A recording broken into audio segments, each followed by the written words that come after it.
رب اشرح لي صدری ویسر لي امری واحلل عقدۃ من لسانی یفقهوا قولی۔ میرے پیارے بھائیوں، دوستوں، بزرگوں، ساتھیوں، ہمارے ادھورے وعدے اس عنوان سے ہماری ایک استوار دروس کا سلسلہ جاری ہے، جس کی آج قسط نمبر 8 ہے، جہاں ہم ان وعدوں کا ذکر کر رہے ہیں جو ایک بندہ مومن کلمہ طیبہ کے ذریعے اللہ سے کرتا ہے۔ تو اگر آپ ان وعدوں سے وفا کرتے ہیں تو اللہ کی رحمت اور محبت آپ سے وفا کرتی ہے، اور اگر آپ ان وعدوں سے بے وفائی کرتے ہیں تو اللہ کی رحمت اور محبت آپ سے بے وفائی کرتی ہے۔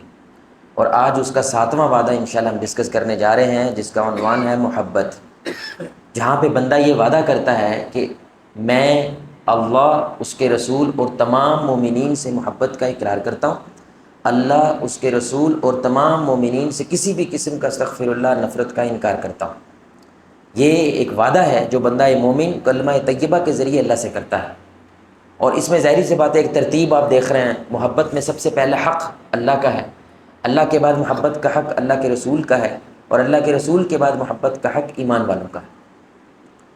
تو کسی سے ایک شخص نے پوچھا کہ جو اللہ نے یہ قرآن میں کہا ہے والذین آمنوا اشد حبا للہ، جو ایمان والے ہوتے ہیں وہ بڑی شدت کے ساتھ اللہ سے محبت کرتے ہیں، یعنی ان کی اللہ سے محبت کا ایک جذباتی تعلق ہوتا ہے، اس کی تفسیر کیا ہے؟ انہوں نے کہا، میرے سے کسی نے پوچھا کہ اگر تمہارا بیٹا جس سے تم بے پناہ محبت کرتے ہو، بڑی سننے کی بات ہے بھائی، جس سے تم بے پناہ محبت کرتے ہو، اگر وہ گھر نہیں آیا تو کیا تمہیں نیند آئے گی؟ تو کہنے لگا ہرگز نہیں۔ تو کہنے لگا یعنی کہ محبت میں جتنا زیادہ شدت ہوتی ہے وہ نیندیں اڑا دیتی ہے؟ کہنے لگا بالکل۔ تو اس نے پوچھا، کیا اللہ رب العزت نے کبھی تمہاری نیندیں اڑائی ہیں؟ اللہ اکبر! کیا اللہ کی محبت نے کبھی تمہاری نیندیں اڑائی ہیں؟ کہنے لگا کبھی نہیں۔ تو وہ کہتے ہیں کہ پھر ابھی تک اللہ سے تمہیں محبت نہیں ہوئی۔ اللہ اکبر! کیونکہ اللہ کہتے ہیں والذین آمنوا اشد حبا للہ، شدت والی محبت ہوتی ہے ان کے اللہ کے ساتھ، ماں سے زیادہ، باپ سے زیادہ، بیٹے سے زیادہ، پیٹ سے زیادہ۔ اور یہ بڑی سننے کی بات ہے، ہماری دعاؤں میں کبھی کبھی آنسو نکلتے ہیں، اللہ کی محبت بھی نہیں نکلتے، پیٹ کے درد سے نکلتے ہیں۔ وہ بھی میرے بھائی اللہ رب العزت کی ظاہری بات ہے، اس کے سامنے ہی رو رہے ہیں، آپ دنیا کے سامنے نہیں رو رہے، لیکن وہ جو آنسو نکلتا ہے وہ پیٹ کے درد سے نکلتا ہے، گھر میں چولہا بند ہے اس لیے نکلتا ہے، کہ کبھی اللہ کی محبت سے بھی نکلا ہے، کہ اللہ کے پیار میں بھی کبھی نکلا ہے۔ تو اب آپ تو اللہ سے محبت کا دعویٰ کرتے ہیں، سوال یہ پیدا ہوتا ہے کہ اللہ بھی آپ سے محبت کرتا ہے کہ نہیں، یعنی آپ کی محبت قبول ہوئی ہے یا نہیں؟ تو اس کی طرف 3 نشانیاں، بہت ساری نشانیاں، اس کی 3 بنیادی نشانیاں۔ پہلی نشانی، اللہ رب العزت اس پہ مصیبت بھیجتا ہے اور وہ صبر کرتا ہے۔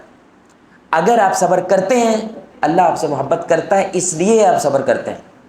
اگر آپ شکوہ نہیں کرتے، اس لیے شکوہ نہیں کرتے کیونکہ اللہ کے محبوب بندوں میں آپ شامل ہیں۔ اگر آپ ناراض نہیں ہوتے اور اللہ کے بارے میں حسن ظن رکھتے ہیں، یہ اس لیے ہے کیونکہ اللہ آپ سے محبت کرتا ہے۔ اور یہ میں نہیں کہہ رہا، یہ رسول اللہ صلی اللہ علیہ وسلم کی حدیث ہے۔ آپ صلی اللہ علیہ وسلم نے فرمایا، بخاری کی حدیث ہے، ابو ہریرہ رضی اللہ تعالیٰ عنہ حدیث کے راوی ہیں۔ اللہ اکبر! عجیب حدیث ہے۔ رسول اللہ صلی اللہ علیہ وسلم نے فرمایا، جب اللہ بندے کے ساتھ محبت کا، بھلائی کا، خیر کا ارادہ کرتا ہے تو اس کو مصیبت سے دوچار کرتا ہے، کہ یہ بندہ سکھ میں میرے ساتھ ہے یا دکھ میں بھی میرے ساتھ ہے۔ اور وہ کیا کہتے ہیں، دوست وہ جو کہاں کام آئے میرے بھائی؟ مصیبت میں کام آئے، دوست وہ ہوتا ہے۔ محبت وہاں پہ ہوتی ہے جہاں پہ مصیبت ہوتی ہے، اس کے باوجود آپ محبت کو زندہ رکھتے ہیں۔ اور اللہ قرآن میں کہتے ہیں الذین اذا اصابتہم مصیبہ، وہ لوگ جب ان پہ مصیبت آتی ہے، وہ یہ نہیں کہتے ہائے لٹ گئے، برباد ہو گئے، وہ کیا کہتے ہیں، قالوا انا للہ وانا الیہ راجعون، ہم اللہ کی طرف سے آئے ہیں اور کدھر جانا ہے؟ پھر اللہ کیا کرتا ہے؟ حد ہے ویسے، اولئک علیہم صلوات من ربہم ورحمہ، یہ ہیں وہ لوگ جن پہ اللہ درود بھیجتا ہے، جن پہ اللہ رحمتیں بھیجتا ہے، واولئک هم المہتدون، اور یہ ہیں جنہوں نے ہدایت کو سمجھا ہے، یہ ہدایت راستہ ہے۔ تو پہلی نشانی کہ آپ کی محبت قبول ہو گئی ہے اللہ کے ہاں، اور اللہ بھی آپ سے محبت کرنے لگ گیا ہے، وہ کیا ہوتی ہے میرے بھائی؟ آپ مصیبت پہ صبر کرتے ہیں۔ اور ہمارا ملک مصیبت زدہ ہے، ظاہر سی بات ہے، ہم صبر کر رہے ہیں، بے صبری کر رہے ہیں، شکر کریں یا ناشکری کر رہے ہیں، اس وعدے کو پورا کر رہے ہیں نہیں کر رہے، یہ آپ میرے سے بہتر جانتے ہیں۔ دوسری نشانی، سننے کی بات ہے میرے بھائی، اس قرآن، یہ رسول اللہ صلی اللہ علیہ وسلم کی حدیث ہے، احب عباد اللہ الی اللہ احسنہم خلقا، اللہ کے ہاں سب سے محبوب بندے وہ ہیں جو بندوں کے ساتھ اچھا اخلاق اور اچھا کردار رکھتے ہیں۔ اس کا کیا مطلب ہے؟ اگر آپ کے من میں بندوں کی محبت نہیں ہے، ان کے لیے بغض، نفرت اور کینہ ہے، یہ اس لیے ہے کیونکہ اللہ آپ سے نفرت کرتا ہے۔ اور اگر آپ کے من میں اللہ کے بندوں کی محبت ہے، یہ اس لیے کیونکہ اللہ آپ سے محبت کرتا ہے، کیونکہ رسول اللہ صلی اللہ علیہ وسلم رسول بیان کر رہے ہیں اللہ کے محبوب بندے کون سے ہیں؟ جن کا اخلاق اچھا ہے، جن کا کردار اچھا ہے۔ اور تیسری نشانی وہ اللہ نے قرآن میں خود ہی بیان کیا، مشہور ہے، قل ان کنتم تحبون اللہ فاتبعونی یحببکم اللہ۔ کہو اگر تم اللہ سے محبت کا دعویٰ رکھتے ہو تو کیا کرو؟ نبی کی اتباع کرو تو اللہ بھی تم سے محبت کرے گا، ویغفر لکم ذنوبکم، تمہارے گناہوں کو بھی معاف کر دے گا۔ اس کا مطلب کیا ہے میرے بھائی؟ یہ سننے کی بات ہے، آپ کی شادی کا مسئلہ آیا ہے، آپ کے کاروبار کا مسئلہ آیا ہے، آپ کے ملک کا مسئلہ آیا ہے، آپ یہ سوچنے پہ مجبور ہو جائیں اگر یہاں پہ رسول اللہ ہوتے تو کیا کرتے؟ اگر یہاں پہ رسول اللہ ہوتے تو مجھے کیا نصیحت کرتے؟ ظاہر سی بات ہے وہی نصیحتیں حدیث ہیں، وہی نصیحتیں قرآن ہیں۔ تو یعنی جو بندہ پہلی سوچ رسول اللہ صلی اللہ علیہ وسلم کی سوچنے لگ جاتا ہے وہ اس لیے کیونکہ اللہ اس سے محبت کرتا ہے۔ دوسرے نمبر پہ میرے بھائی محبت کس کی ہے؟ رسول اللہ کی محبت ہے۔ تو ظاہر سی بات ہے آپ نے دعویٰ کیا کہ مجھے رسول اللہ سے محبت ہے، تو کیا رسول اللہ بھی آپ سے محبت کرتے ہیں یا نہیں؟ اس کی پہلی نشانی علماء کہتے ہیں کہ یہ سیرت کا مطالعہ کرے گا۔ جو شخص نبی کو جانتے ہی نہیں ہے بھائی اس سے محبت کیسے کر سکتا ہے؟ اجنبیوں سے محبت، بولیں بھائی، اجنبیوں سے محبت نہیں ہوتی، محبت اس سے ہوتی ہے جس کو آپ جانتے ہیں۔ تو سیرت کا مطلب کیا ہوتا ہے؟ نبی کی سیرت کا سفر کرنا، نبی کی زندگی کا سفر کرنا۔ جب ان کے بارے میں جانیں گے تو اتنی زیادہ ان سے کیا ہوگی؟ محبت ہوگی۔ تو اگر آپ رسول اللہ سے محبت کرتے ہیں اللہ آپ کو ہدایت دیتا ہے کہ آپ نبی کی سیرت کو کیا کریں؟ ایک دفعہ تو زندگی میں پڑھیں، زندگی میں ایک دفعہ ان کی سیرت سے گزرے، موٹا موٹا ہی گزر جائیں بھائی، باریک باریک نہ گزریں، موٹا موٹا ہی گزر جائیں کہ رسول اللہ کی شروعات کہاں سے ہوئی اور انتہا کہاں سے ہوئی۔ دوسرا، اگر آپ کو نبی سے محبت ہے آپ نبی کے لیے دعا کریں گے، اور نبی کے لیے دعا کیا ہے بھائی؟ درود پڑھیں گے۔ اتنا تو حق بنتا ہے ان کا کہ انہوں نے ہمارے لیے دانت شہید کروائے، انہوں نے ہمارے لیے طائف کی وادیوں میں پتھر کھائے، انہوں نے پیٹ پہ دو دو پتھر باندھے، اتنا تو بنتا ہے کہ ہم ان کے لیے دعا کریں۔ کیا خیال ہے؟ اور رسول اللہ صلی اللہ علیہ وسلم کی حدیث کے مطابق نبی کیا نام آنے پہ ان کے لیے دعا کرنا فرض ہے۔ اگر کوئی نہیں کرتا، جبریل علیہ الصلوۃ والسلام نے ان کے لیے کیا کیا ہے؟ جہنم کی بد دعا کی، اور رسول اللہ نے اس پہ آمین کہا۔ اب یہ ترمذی کی حدیث ہے، آپ نے فرمایا قیامت کے دن میرے سب سے قریب کون ہوگا؟ جو مجھے سب سے زیادہ درود پڑھتا ہے۔ اچھا یہ سننے کی بات ہے، 14 سے 15 ارب لوگ ہوں گے قیامت کے دن، ایک مثال دے رہا ہوں، کم از کم 15 ارب لوگوں کا کتنا بڑا مجمع ہوگا؟ تو ہر کوئی کیا چاہے گا؟ نبی کے جتنا قریب ہوں گے رحمت اتنی۔ تو وہ جو ملہ ہے نبی کا، وہ جو نبی صلی اللہ علیہ وسلم کی سوسائٹی ہے میرے بھائی، اگر اس میں رہنا چاہتے ہیں تو درود پڑھیں۔ اللہ اکبر۔ تو یہ وہ کرے گا، یعنی کہ کرے گی وہ جس کی محبت اللہ کے یہاں قبول ہو چکی ہے، ورنہ درود پڑھے ہی نہیں جائے گا۔ درود پڑھے گئی وہ جس کی محبت قبول ہو گئی ہے، یعنی اللہ قبول کرے گا تو اس کو توفیق دے گا کہ کیا کرو؟ رسول اللہ پہ۔ یعنی وہ صحابی آئے تھے نا، یا رسول اللہ میں نے دعا مانگنی ہوتی ہے تو کیا کروں؟ آپ نے فرمایا درود پڑھا کرو۔ اس نے کہا 1/3 پڑھ لوں؟ آپ نے کہا زیادہ کر لو تو بہتر ہے۔ اس نے کہا 2/3 یعنی 66% درود پڑھ لو، اس سے بھی زیادہ کر لو تو بہتر ہے۔ کہنے لگا یا رسول اللہ درود ہی پڑھ لیتا ہوں میں تو پھر۔ آپ نے کہا اگر ایسا کر لو اللہ تمہاری ساری پریشانیاں دور کر دے گا۔ اللہ اکبر۔ یعنی دعا میں صرف درود ہی ہو جائے تو اللہ تمہاری ساری دعائیں بھی قبول کرے گا، پریشانیاں بھی دور کر دے۔ کتنی پیاری حدیث ہے۔ تو صحابہ کو یہ بات معلوم تھی، اس لیے وہ رسول اللہ پہ کیا کرتے تھے؟ درود بھیجتے تھے۔ اللہ اکبر۔ تو ایک دفعہ آپ بھی درود پڑھ دیں، اللہم صلی وسلم علی نبینا محمد۔ تیسری نشانی، وہ رسول اللہ کی طرح بننے کی کوشش کرتا ہے۔ یہ تو ممکن نہیں ہے نا میرے بھائی، آپ کس سے محبت کریں اور اس کے رنگ میں رنگنا نہ چاہیں۔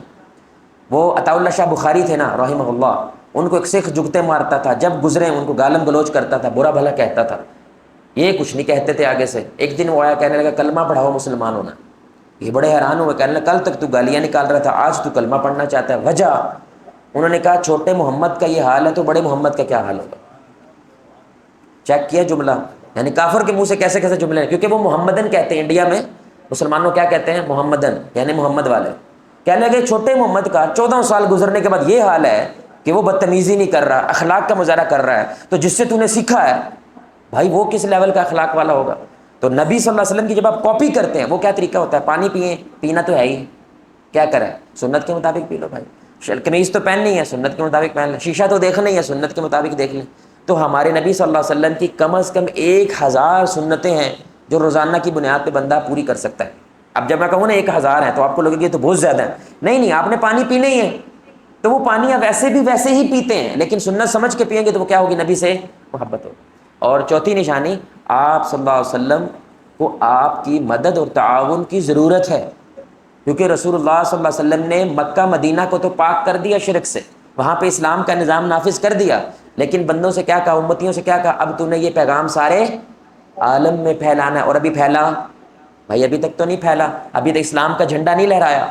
تو یہ رسول اللہ صلی اللہ علیہ وسلم کی چوتھی محبت کی بہت بڑی نشانی ہے کہ نبی کے مشن کو کسی بھی طریقے سے آپ سپورٹ کریں، چاہے زبان سے کریں، پیسے سے کریں، جسم سے کریں، جان سے کریں، وقت سے کریں، کسی بھی حوالے سے۔ اور رسول اللہ کی یہ دعا ہے اس شخص کے لیے جو ایسا کرتا ہے، اتنی پیاری دعا ہے۔ آپ صلی اللہ علیہ وسلم نے فرمایا نضر اللہ عمران، اے اللہ اس شخص کو خوش و خرم کر دے، اس کی زندگی کو، یعنی کہ نبی کی دعا ہے یار۔ آپ ہر ایک مولوی کو کیا کہتے ہیں، آپ سب میرے لیے دعا، تو رسول اللہ دعا کر رہے ہیں نضر اللہ عمران، اے اللہ اس شخص کو خوش و خرم کر دے، جو کچھ اس نے ہم سے سنا ہے ویسے ہی وہ دوسروں کو سنا دیتا ہے جیسے ہم سے سنا۔ اللہ اکبر، اتنی پیاری حدیث ہے۔ اور آخری درجہ کیا ہے، مومنین سے محبت کرنا۔ یہ جملہ میرے بھائی دھیان سے سنیے گا، اتنا خطرناک جملہ ہے۔ اگر آپ کے بندوں سے یہ آپ نے اللہ سے وعدہ کیا ہوگا، اگر آپ کے بندوں سے معاملات خراب ہیں، اللہ آپ کے اعمال برباد کر دیتا ہے جو آپ نے اللہ کے ساتھ کیے ہیں۔ اگر آپ کے بندوں کے ساتھ معاملات آباد ہیں تو اللہ آپ کے معاملات بھی آباد کر دیتا ہے۔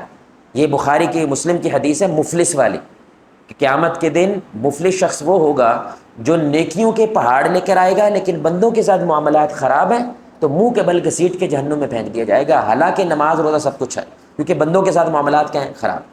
تو اگر آپ بندوں سے محبت کرتے ہیں اور اللہ نے اس محبت کو قبول کر لیا تو اس کی نشانی کیا ہے؟ پہلی نشانی رسول اللہ صلی اللہ علیہ وسلم نے فرمایا المسلم من سلم المسلمون من لسانہ و یدہ، مسلمان وہ ہے جس کی زبان اور ہاتھ سے دوسرا مسلمان محفوظ ہے۔ اچھا دیکھیں، ایک زبان ہوتی ہے اور ایک ہاتھ ہے۔ ہاتھ کا مطلب فعلی حوالے سے محفوظ ہے، اور زبان کا مطلب قولی حوالے سے بھی محفوظ ہے۔ تو قول میں سب سے بڑا گناہ غیبت ہے، ہاتھ کا سب سے بڑا گناہ ظلم ہے، اس کی زمین پہ قبضہ کرنا ہے، اس کے پیسے چوری کرنا ہے، اس کو دھوکہ فراڈ کرنا ہے۔ تو جو شخص اپنے مسلمان کی پیٹھ پہ اس کی عزت کی حفاظت کرتا ہے میرے بھائی، یہ واللہ العظیم اللہ تعالیٰ کی محبت کی بہت بڑی نشانی ہے کہ اس کے دل میں اللہ نے بندوں کی محبت پیدا کر دی ہے، کیونکہ یہ غیبت نہیں کرتا، یہ بدخوئی نہیں کرتا، یہ پیٹھ پیچھے اپنے مسلمان بھائی کی عزت کرتا ہے۔ منہ کے اوپر تو سارے کرتے ہیں، اصل عزت کہاں پہ ہوتی ہے؟ پیٹھ پہ۔ دوسری نشانی حسن ظن رکھتا ہے۔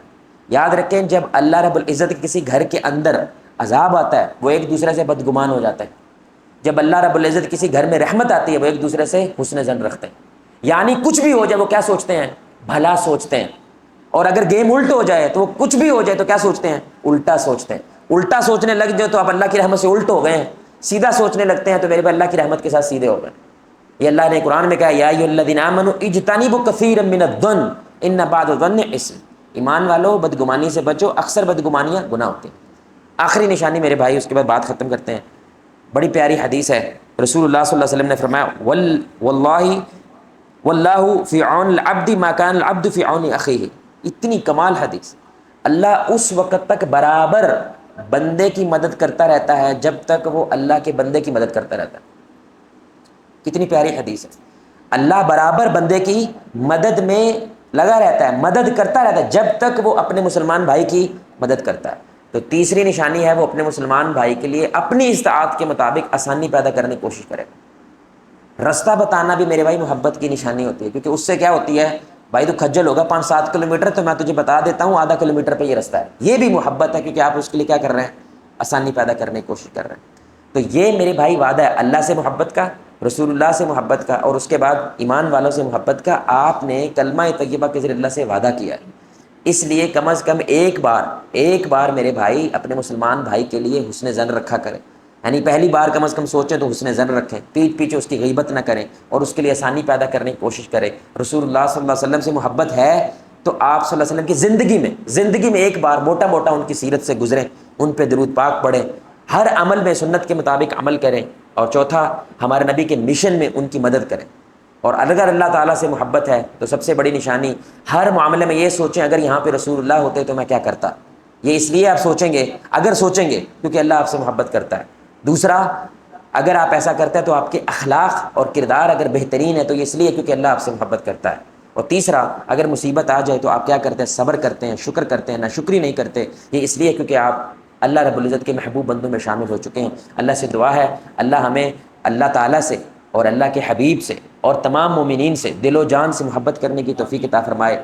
اللہ رب العزت آپ کو، مجھے، ہم سب کو محمد الرسول اللہ صلی اللہ علیہ وآلہ وسلم کی ذات کے ساتھ جنت الفردوس میں اس انداز سے اکٹھا کرے، ہم سے مل کے اللہ کے چہرے کو آسمان میں دیکھیں 14ویں رات کا چاند۔ سبحانک اللہم وبحمدک اشہد ان لا الہ الا انت استغفرک و اتوب الیک۔ السلام علیکم۔